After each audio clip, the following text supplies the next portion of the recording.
Hi everyone, and I offer you a triumphant Thursday as I will be talking about trumpet players today. I thought it was very fitting, as well as the entire brass family. With Independence Day coming up, there's just too much excitement going on in our world during this time in a normal world. The first song I wanted to feature today is Amparito Roca, and this is a really great march that actually comes from 1925. It originally was a Spanish march, but I know a lot of military play it. And today I'm going to feature a brass quintet, which you may or may not have heard in my channel, Oakwood Brass. The 5 artists in this ensemble have spanned through some different musicians. And currently we have the wonderful Dave. Besides myself, Aija plays a lot in the ensemble, as well as Danny and also Darren D, who also himself is arranging some video game music as we speak. So get ready for that, all you video game players. And then I wanted to take you back to the 1600s where Bach was around, and there's a beautiful song you may or may not have heard called Contrapuctus. And there were many different versions of it, but I wanted you all to enjoy this music today in preparation for Independence Day. If you have not checked out any of this music before, now is your chance, because this is the music you love today, believe it or not, is where it all came from. So support music and musicians. Thanks for watching. Have a wonderful day. You rock for subscribing and liking this video and all of the other videos. Happy day! Without further ado, please help me welcome the Oakwood Brass. Thank you.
Inspiration is one of the driving forces in us pursuing what it is that we want to do.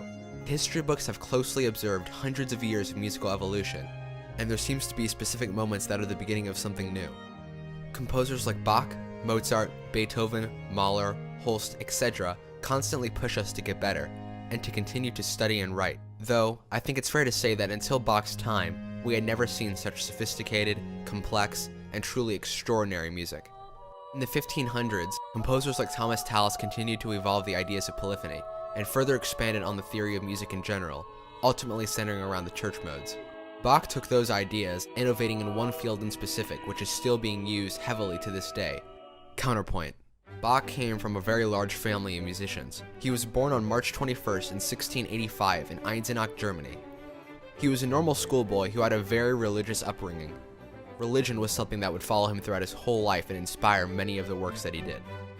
When he was no longer able to sing in his soprano range, he switched to playing the violin and the harpsichord, soon after landing his first full-time job as the fill-in organist at the court of Duke Johann Ernst, which was in Weimar. It is then when Bach began to truly grow his career as a performer. Bach continued to work hard, and in 1707, Bach was preparing to travel to Mulhausen for a possible new job. But there ended up being a bit of an issue when Bach's obviously complex stylistic approach to music got clashed with the pastors, who preferred that music be simple. Around a year later, Bach finally landed the position of the full-time organist at the court of Duke Johann Ernst back in Weimar. Interestingly enough, after a long time of working for the Duke of Ernst, Bach was imprisoned for a short time due to the Duke's refusal to allow Bach to travel to accept a position with Prince Leopold. Finally though, Bach was released, and he was now permitted to go to his new post. It is here where many of Bach's most famous compositions were composed, and in 1721, the extraordinary Brandenburg concertos dedicated to the Duke of Brandenburg were composed.